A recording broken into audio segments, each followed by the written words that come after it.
दिन द्विपहर बारिपदा सहर रे बुलिला खंडा।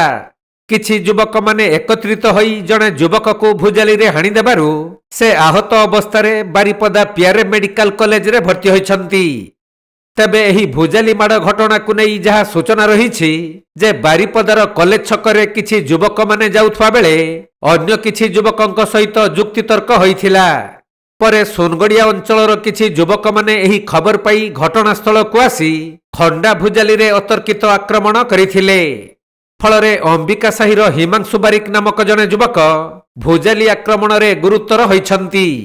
एही घटना परे आहत युवक बारिपदा टाउन थाना रे आक्रमणकारी युवकंक नाम रे लिखित अभियोग करिथिबा जଣା पड़िछि। तेबे गत किछि दिन हेला बारिपदार किछि निर्दिष्ट गोष्ठीर युवक माने एहीपरि बारंबार सहर रे आतंकराज करुछंती।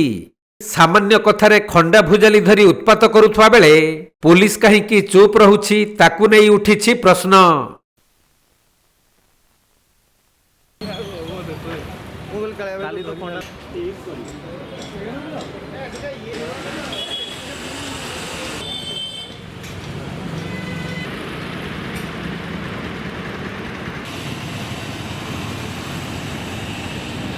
मयूरभंज जिला बारिपदारू दीपक पाणिग्राही रिपोर्ट, कोणार्क लाइव।